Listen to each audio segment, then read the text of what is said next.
محمد علی جناح وہ شخصیت ہے جنہیں پاکستان میں عوام احتراماً قائد اعظم اور بابا قوم جیسے بڑے خطابات سے یاد کرتی ہے، لیکن ہندوستان والوں کے لیے یہ نام پسندیدہ نہیں ہے کیونکہ یہاں انہیں ملک کی تقسیم کے لیے ذمہ دار سمجھا جاتا ہے۔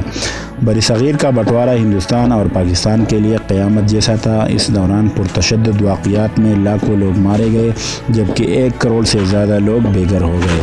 1947 میں تقسیم ہند کے بعد محمد علی جناح پاکستان چلے گئے اور اس نوزائیدہ مملکت کے پہلے گورنر جنرل بنے، مگر جناح کی ایک خاص چیز ہندوستان میں ہی رہ گئی اور وہ تھی ممبئی میں جناح کی کوٹھی۔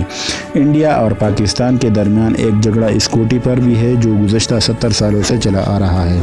پاکستان جناح کی اس کوٹھی پر اپنا حق جتاتا ہے اور پاکستان کے عام شہری کی نظر میں جناح کی یہ کوٹھی ان کی ایک یادگار ہے۔ اسی رہائش گاہ میں قیام کے دوران جناح نے پاکستان کی بنیاد رکھی تھی، اس کے لیے لڑائی لڑی تھی اور اسی لیے پاکستان اس پر دعویٰ پیش کرتا ہے، لیکن ممبئی میں محمد علی جناح کی یہ کوٹھی ہندوستان کی آنکھوں میں کھٹکتی ہے۔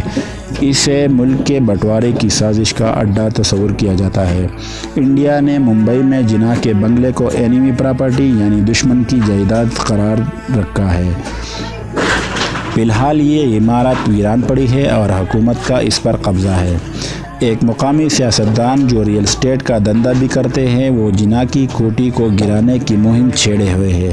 ان کا خیال ہے کہ یہ دشمن کی ملکیت ہے، یہ تقسیم کے ذمہ دار محمد علی جناح نے بنوایا تھا، بٹوارے کی وجہ سے کافی خون خرابہ ہوا، یہ عمارت اس تکلیف کی یاد دلاتی ہے، اس لیے اسے گرا دینا چاہیے، اس کی جگہ ایک ثقافتی مرکز بنایا جانا چاہیے۔ جناح کو ممبئی شہر سے بہت محبت تھی، انگلینڈ سے لوٹ کر وہ یہی بس گئے تھے۔ اپنی رہائش گاہ کے لیے انہوں نے یہ شاندار عمارت بنوائی تھی۔ جناح نے یہ کوٹھی اس دور کے یورپی بنگلوں کے طرز پر بنوائی تھی۔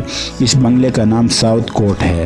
یہ بنگلہ جنوبی ممبئی کے مالابار ہلز کے علاقے میں واقع ہے۔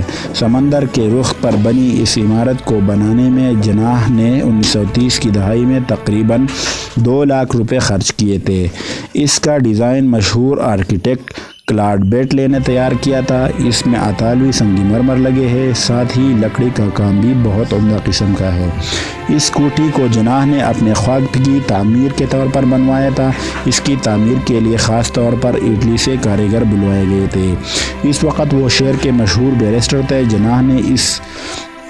جناح نے جتنے جتن اور تندہی سے یہ بنگلہ بنوایا تھا، اس سے واضح تھا کہ ان کا ارادہ ممبئی میں ہی رہنے کا تھا، مگر بعد میں وہ وکالت سے زیادہ سیاست میں الجھ گئے تھے اور آخر میں مسلمانوں کے لیے علیحدہ مملکت پاکستان حاصل کیا۔ پھر وہ اپنے بنائے گئے وطن میں رہنے کے لیے چلے گئے۔